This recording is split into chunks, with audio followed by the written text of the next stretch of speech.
দরজায় কড়া নাড়ছে পবিত্র ঈদুল আজহা, আর এই ধর্মীয় উৎসবকে কেন্দ্র করে আবারও মুখর হয়ে উঠেছে বাংলাদেশের চলচ্চিত্র প্রাঙ্গণ। সেই চলচ্চিত্র প্রাঙ্গণকে নিয়েই আজকে আমরা আমাদের লাইমলাইটটা সাজিয়েছি। কথা বলবো পবিত্র ঈদুল আজহাকে কেন্দ্র করে কোন কোন নতুন চলচ্চিত্র আমাদের চলচ্চিত্র জগতে পা রাখতে যাচ্ছে। আপনাদের সাথে আছি আমি মোহনা হোসেন, এবং আমরা স্টুডিওতে আমন্ত্রণ জানিয়েছি আমাদের এই সহকর্মী সোহেল হাসানকে। সোহেল, স্বাগতম আপনাকে। কেমন আছেন? ভালো। ঈদ তো চলেই আসলো, আর ঈদ আসা মানে নতুন কিছু চলচ্চিত্র আমরা দেখতে পাবো আমাদের পর্দায়। তো কি কি চলচ্চিত্র এবারে আসছে এই জিনিস, এটা একটু ছোট্ট করে আপনার কাছ থেকে জানতে চাই যে কোন কোন চলচ্চিত্র আসছে এবং সেখানে কলাকুশলী কারা আছেন। মোহনা, চলচ্চিত্রের বিবরণ দেওয়ার আগে আপনাকে একটা পরিসংখ্যান দেই। আচ্ছা। আমরা গত রোজার ঈদের এইরকম ঈদের এই শোটাতে আমরা যে পরিসংখ্যানটা দিয়েছিলাম, যে 10-এর অধিক সিনেমার পরিসংখ্যান দিয়েছিলাম, এবং তখন আমরা এইও বলেছিলাম এই স্টুডিওতে, এবং আমরা না শুধু গণমাধ্যমের বেশিরভাগ জায়গা থেকে একটা কথাই বলা হচ্ছিল চলচ্চিত্রাঙ্গন থেকে, যে সিনেমা হল সংখ্যা এত কম বাংলাদেশে, তো এতগুলো সিনেমা তো মানে রিলিজ হয়ে গেলে কেউ আসলে ব্যবসা করতে পারে না। আচ্ছা। তো আমাদের হয়তো সেই কথা, আমার কথা না হোক, আপনার কথা না হোক, হয়তো আরো অনেকের কথা, সবগুলো কথা এক হয়ে এবার চলচ্চিত্রাঙ্গনের সিনেমা রিলিজের সঙ্গে যারা জড়িত থাকে তাদের বোধোদয় হয়েছে। আচ্ছা। এবং সেই 10-এর অধিক সিনেমার সংখ্যাটি কমে এবার 4-এ নেমে এসেছে। আচ্ছা, এটা ভালো দিকই বলা যায়। খুবই ভালো দিক। কারণটা আপনাকে বলি, যে ঈদ ছাড়া বাংলাদেশে হয়তো অর্ধশতাধিক হল চালু থাকে নরমাল সময়ে, তো ঈদের সময় সেই সংখ্যাটা গিয়ে দাঁড়ায় 2 শতাধিক বা একটু বেশি। তো একটি মাত্র সিনেমা যদি 1 শতাধিক বা তার বেশি সিনেমা হলে থাকে, বাকি ওই 9টি বা 10টি সিনেমা কি করবে? সেগুলো তো আপনার প্রোডাকশনের কস্টে ওঠার কথা না। তো সেই বাস্তবতায় এইবার সিনেমা হলের সংখ্যার অনুপাতে কিছুটা সামঞ্জস্য রাখা যেতে পারে। তারপরও আমরা আসলে ঈদের দিন দেখতে পাবো যে কোন সিনেমাটা কতগুলো হল পেল। ঈদের দিন বোঝা যাবে, কারণ ঈদের আগের দিন রাত পর্যন্ত আসলে মেকানিজম গুলো চলবে, বা দর্শকের ভাইবটা বোঝার চেষ্টা করে। হলের বাস্তবতা, অনেকগুলো হল হয়তো ঈদের আগের দিন রেডি হয়। বুঝতে পেরেছি। আমাদের আপনাকে একটু ছোট করে আমি আপনাকে মূল প্রশ্নের অ্যানসারে আসছি। তো যেটা হলো যে 1 নম্বরে যেটাকে আমি বলবো, 1 নম্বর আমি শেষের দিক থেকে বলি, যে সর্বশেষ সিনেমা মুক্তির লিস্টে যোগ হলো ডার্ক ওয়ার্ল্ড। আচ্ছা। এটা হলো মুস্তাফিজুর রহমান মানিক, উনি একজন গুণী ডিরেক্টর, বাংলাদেশের সিনেমাঙ্গনে সবাই চেনে, ন্যাশনাল অ্যাওয়ার্ড রয়েছে তার ঝুলিতে। কিন্তু মুস্তাফিজুর রহমান মানিক এই সিনেমাটি তৈরি করলো অনেকটা নিঃশব্দে, এবং গত 6-7 মাস আগের প্রজেক্ট শুরু করা। এই সিনেমায় কিন্তু আপনার হিরোইন কিন্তু বাংলাদেশের নয়, ইন্ডিয়ান অভিনেত্রী কৌশানী, আর এখানে হিরো একেবারেই নতুন। সেক্ষেত্রে আসলে এই সিনেমার প্রধান 2 চরিত্রের যারা রয়েছে ঠিক সেভাবে দর্শকের সঙ্গে পরিচিত নয়, কারণ কৌশানী আমাদের এখানকার আর্টিস্ট নয়। সেক্ষেত্রে অনেক রেগুলার দর্শক বা ইরেগুলার দর্শকরা তার সম্পর্কে ধারণা কম, যারা মফস্বলের দর্শক। আর মুন্না খান এটার হিরো, তো তার সম্পর্কে আমি খোঁজ নিয়ে জানলাম যে তিনি আসলে এটাই তার ফার্স্ট সিনেমা, এবং অভিনয় যেটাকে বলা যায় যে অভিনয়ের যে লাইনটা নাটক বা সিনেমায়, এটাই ফার্স্ট। এর আগে তার মিউজিক ভিডিওতে কাজ করার অভিজ্ঞতা রয়েছে। আরেকটি বড় তথ্য হলো এই মুন্না খানই প্রডিউসার এই সিনেমার। আচ্ছা। তো ডিরেক্টর আমাকে বলেছে যে এই সিনেমাটিতে নাকি কিছু একটা আছে যেটা আসলে প্রেক্ষাগৃহে গেলে দেখা যাবে। আমরা দেখব, সেই আশায় থাকলাম। এরপরে কোনটার কথা বলবেন? রিভেঞ্জ, মোহাম্মদ ইকবাল গত কয়েক বছরে খুবই আলোচনায় চলে আসছে। অনন্ত জলিলের সিনেমা নির্মাণ করে, বা প্রাসঙ্গিক সাকিব খানের সঙ্গে তার বন্ধুত্ব, বা এফডিসিতে গেলে মানে মোহাম্মদ ইকবালকে দেখা যায়। তিনি খুবই হাস্যোজ্জ্বল একজন মানুষ এবং সিনেমা অন্তঃপ্রাণ। তো সেই মোহাম্মদ ইকবাল এই রিভেঞ্জ সিনেমাটি কিন্তু অনেক আগে শুটিং করা। এখানে বুবলি রয়েছে এবং আরো বেশ কয়েকজন মানে পরিচিত আর্টিস্ট রয়েছে। রিভেঞ্জ নিয়ে ইকবালের কথাও এইরকম যে একটা চমক রয়েছে এখানে। তারপর আরেকটা সিনেমা যেটা ময়ূরাক্ষী, একটু ডিফারেন্ট টাইপের গল্প। এখানে এটা ডিরেক্টর হলো রাশিদ পলাশ। উনি বেশিরভাগ সময় আসলে গল্প প্রধান সিনেমা তৈরি করে, ওয়েব সিরিজ বানায়, নাটক তৈরি করে, এবং এই সিনেমার রাইটার একজন সাংবাদিক।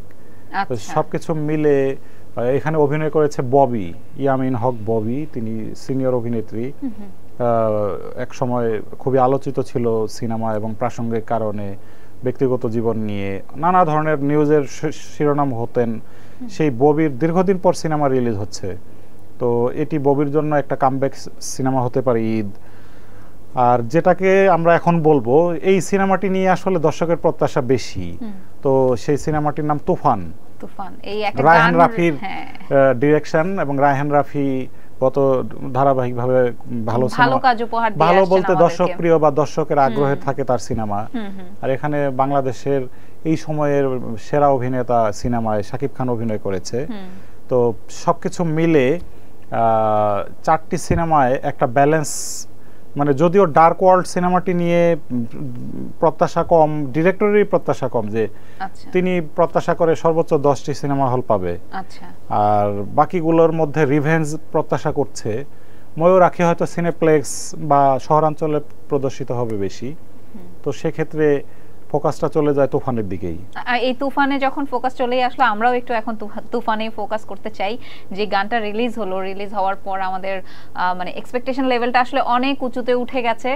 শাকিব খানকেও আমরা আসলে এই চেহারায় কখনো দেখিনি, তার যে অ্যাটিটিউড নিয়ে তিনি পারফরমেন্স করেছেন সেই জিনিসটাও আমরা আগে কখনো দেখিনি।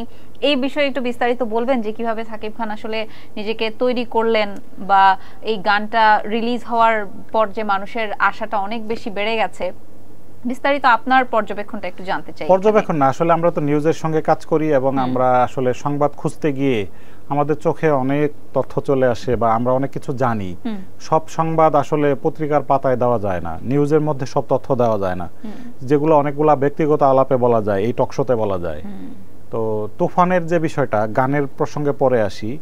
তুফান সিনেমাটি শুটিং এর আগে থেকে আলোচনায় আছে। এবং আপনাকে আরেকটা কথা বলি, যে শাকিব খান 2023 সালে প্রিয়তমা মুক্তির পর থেকে সবার চোখে চোখে রয়েছে। সেটা ধরেন দর্শক বলেন, সিনে ডিরেক্টর বলেন, এটা নিয়ে কিন্তু আমরাও একটা পর্বে কথা বলেছিলাম। একটা কথা আপনাকে আমি বলি, যে মানুষের সাফল্যগুলো এইরকম, যে আপনার বেসিক কাজটা, আপনি একজন সাংবাদিক হিসেবে যদি খুবই সফল হন, আপনার ব্যক্তিগত জীবনটা কিন্তু সেইভাবে আসবে না। শাকিব খান প্রিয়তমার আগে যেভাবে ব্যক্তিগত জীবনের ঘটনার মধ্যে দিয়ে বারবার সংবাদ মাধ্যমে শিরোনাম হতো, সেগুলো কিন্তু নাই হয়ে গেছে, এবং ওই সমস্যার সমাধানগুলো কিন্তু হয়নি, সেগুলো কিন্তু সেই অবস্থায় রয়েছে। কিন্তু দেখেন যে প্রিয়তমা রিলিজ হওয়ার পর শাকিব খানের শুধু কাজের খবর আসছে, এবং শাকিব খান প্রচুর কাজও করছে, এবং গত ঈদে রাজকুমার রিলিজ হয়েছে, সেটাও কিন্তু ভালো একটা ভাইব তৈরি করেছে। তো তুফানের ক্ষেত্রে আমরা মানে রিলিজ হওয়ার আগে কেউ কেউ সফল বলে দিচ্ছে, এবং আমি এই শোতে ক্ষেত্রে কিন্তু একটু কিছু বুমেরাংও হয়ে যেতে পারে। বুমেরাং না, যেটা হয় কি, যে মানে তারা খুবই, যেমন আমি কয়েকদিন আগে বাংলাদেশের যে সিনেমা হলগুলো চালু আছে, তাদের অনেকগুলো ডিরেক্টরের সাথে একসঙ্গে কথা বলার সুযোগ হয়েছে এক জায়গায়। তাদের কথা একটাই, যে শাকিব খানের সিনেমা ছাড়া আসলে মুনাফা বা টিকিট সেল হয় না বা আয় হয় না, অন্য কারো সিনেমা দেখার জন্য আসলে কেউ যায় না। তো বাস্তবতাটা এইরকম, যে শাকিব খান আবার নিজেকেও আপডেট করতেছে। আপনি খেয়াল করে দেখেন যে ফিটনেসটা ঠিক করে ফেলেছে, নতুন লুক দেয়, প্রিয়তমায় একটা নতুন লুক আসছে, রাজকুমারে একটা লুক, আবার এই তুফানে তো আরেকটা নতুন লুকে আসছে, এবং সিনেমার স্টাইল আলাদা, অ্যাকশন, রোমান্স সবকিছুই আছে। তো গানের কথাটা যেটা বলছিলেন, গানে একটা নতুনত্ব রয়েছেই, এবং মানে স্টাডি করার যে বিষয়টা, যে শাকিব খান নিজে তার সিনেমার যে কন্টেন্টগুলোর দিকে খেয়াল রাখে, শুধু ক্যামেরার সামনে দাঁড়ালো, ডিরেক্টর দাঁড় করিয়ে দিল, বিষয়টা কিন্তু এরকম না। শাকিব খান খোঁজ রাখে এই গানটা কে গাচ্ছে, গানের মিউজিক কে করছে, গানটা শোনে, চিত্রায়ন, মানে গানটার মেক হওয়ার বা প্ল্যানিং এর মধ্যে থেকে সে চলে আসে এখানে, মানে কাজটাকে পুরোপুরি তিনি ওন করার চেষ্টা করেন। রাইট, এবং কখনো কখনো সে রেকর্ডিং স্টুডিওতে শোনার চেষ্টা করে। তো কমপ্লিটলি শাকিব খান সিনেমা অন্তঃপ্রাণ বা সিনেমার মধ্যে ইনভলভ হয়ে কাজ করে, এটা তো আগের কথা। বাট এখন প্রিয়তমা রিলিজের পর তার যে সাফল্য, এরপর শাকিব খান নিজেই ছাড়িয়ে যাওয়ার যে প্রচেষ্টা, সেই জায়গাতে আসার কারণে আপনি অবাক হচ্ছেন যে তুফানে তো তাকে এইভাবে দেখা গেছে। এবং আমি জানি যে হাতে আরো কয়েকটা প্রজেক্ট রয়েছে, সেগুলোতেও তিনি নানাভাবে নিজেকে নিয়ে আসবেন। তো সবকিছু মিলে তুফান কেন দেখবে, এই যে আমরা কথা বলছি, আমরা তিনটা সিনেমাকে এক পাশে রেখে তুফানকে নিয়ে বেশি কথা বলছি, তো এই কথা বলার কারণগুলো একই। আমরাও একটা যেন অনুমান করছি, আমরা একটা মানে একটা ভাইব খেয়াল করছি, তো আমি একটু আগে কথা বলেছিলাম এই শোতে বসার আগে, আচ্ছা, সিনেমা হলে যারা সিনেমা ডিস্ট্রিবিউট করে পরিবেশক সমিতি, সেখানে কথা বললাম এবং সে বলল, পরিবেশক সমিতির সাধারণ সম্পাদক আমাকে জানালো যে বাংলাদেশের, সারা বাংলাদেশের 120টিরও বেশি সিনেমা হলে এই তুফান প্রদর্শন হওয়ার সম্ভাবনা রয়েছে। এখন 100 পার হবে তিনি নিশ্চিত করে বলল, এবং যে পরিমাণ চাহিদা, সেই চাহিদা অনুযায়ী তারা হয়তো সরবরাহ করতে পারবে না। আর আরেকটা কথা সে বলল যে যদি সবগুলো হল তুফানকে দিয়ে দেওয়া যায় সবগুলোতেই চলবে, কিন্তু সিনেমা তো রয়েছে আরো 3টা। এইটাই আমার মানে ছিল একটু কৌতূহলের জায়গা, যে শাকিব খানের সিনেমা যখন আসে তখন কিন্তু বাকি সিনেমাগুলো দেখা যায় হল পাওয়া যায় না, হল সংকটে পড়ে। আপনিও কিছুক্ষণ আগে আপনার একটা প্রশ্নের উত্তরে এটা প্রসঙ্গ টেনে এনেছিলেন। তো অন্যান্য সিনেমাগুলো একই সময়ে মুক্তি দেয় কেন তাহলে তারা?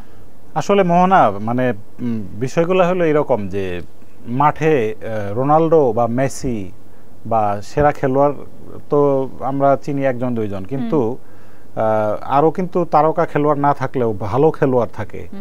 একটা 11 জনের দলে হয়তো একজনকে ফোকাস করে ফেলা হয় বা সবাই তার দিকে তাকায় থাকে, কিন্তু তাকে কিন্তু বল পাস করে দেয় বা তাকে যোগান দেয় কিন্তু অন্য অনেকেই। তো আমি মনে করি যে প্রিয়তমা বা একটা কম্পিটিশন যদি না থাকে, তুফান যে আসলে হিট সেটা বোঝানোর জন্য এই 3টা সিনেমা কিন্তু লাগবে। 3টা সিনেমা না আসলে একটা সিনেমা দিয়ে আপনি পরীক্ষা দিতে পারবেন, ওটাই নিতে হবে। এটা একটা বিষয় থাকলো। আরেকটা যেটা হলো যে তাদের সাথে আমার কথা হয়েছে, আমি ডার্ক ওয়ার্ল্ডের পরিচালকের সাথে কথা বললাম যে আসলে এই সময় কি দরকার ছিল, ঈদের পরে রিলিজ দিলেই হতো। সে বলল যে আসলে ঈদের সময় অনেক দর্শক, মৌসুমী দর্শক যেটাকে বলে, যে তারা সারা বছর সিনেমা দেখে না, মানে শুধু এই সময় সিনেমা দেখে। তো এবং এই সময় সিনেমার খোঁজটা বেশি রাখে, এবং এই সময় সিনেমা দেখার একটা পরিবেশ তৈরি হয় মফস্বলে। এবং মফস্বলের হল যেহেতু বন্ধ থাকে, শুধু ঈদে হল খোলার কারণে ওই ঈদেই শুধু দর্শক যায়। তো তারা মফস্বলের দর্শকের কাছে পৌঁছতে চায়। যদি একটি ডিস্ট্রিক্টে একটি হলে ওই সিনেমা যায়, সেখান থেকেও তারা হয়তো একটা ফিডব্যাক পায়। তো এটা একটা তাদের ব্যাখ্যা। আর তাদের কথা হলো যে ঈদের পরেও কিন্তু শাকিব খানের সিনেমা আসে, না হলে অন্য আফরান নিশোর সিনেমা আসবে, সিয়ামের সিনেমা আসবে, আরিফিন শুভর সিনেমা আসবে, তখনও তো সাইড দিতে হবে। সিনেমাটা রেডি করার পরে এটাকে রিলিজ দিতে হবে। তো সবকিছু মিলে তারা ঈদকে তাদের মানে মন্দের ভালো বা একটা 50-50 চান্স নেয়, বা হয়তো হিট হয়ে যেতে পারে।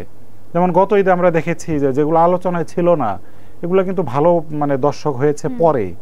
যেমন দেওয়ালের দেশ, লিপস্টিক, এই সিনেমাগুলোতে একটা ভালো মানে ফিডব্যাক ছিল। তো অনেক সময় ব্যবসাও চায় না, আপনার প্রডিউসার বা ডিরেক্টররা একটা প্রশংসার জন্য কিন্তু সিনেমা রিলিজ দেয়। তো তাদের ব্যাখ্যাগুলো, মনস্তাত্ত্বিক ব্যাখ্যাগুলো এরকম, আর ব্যবসায়িক হিসাবগুলো তারাই করবে। অনেক ধন্যবাদ সোহেল আপনাকে। দর্শক আপনাদেরকেও অনেক ধন্যবাদ আমাদের এতক্ষণ আমাদের সাথে থাকার জন্য। এইবার ঈদে মুক্তি পেতে যাচ্ছে এমন 4টা সিনেমার কথা আপনাদেরকে জানিয়ে দিলাম। আমি আরো একবার নামগুলো বলে দিই: তুফান, ময়ূরাক্ষী, রিভেঞ্জ এবং ডার্ক ওয়ার্ল্ড। এই 4টা সিনেমার ভেতর আপনারা কোনটা আপনাদের পরিকল্পনায় রাখছেন চাইলে আমাদেরকে কমেন্ট করে জানাতে পারেন। আবার যদি ঈদের পর সিনেমাগুলো দেখা হয়ে যায়, তারপরে যদি আমাদের পর্বটা দেখে থাকেন, আমাদেরকে কমেন্ট করে জানাতে পারেন আমাদের আলোচনা কেমন লাগলো এবং সিনেমাটা কেমন লাগলো। ভালো থাকবেন, সুস্থ থাকবেন। ধন্যবাদ সবাইকে।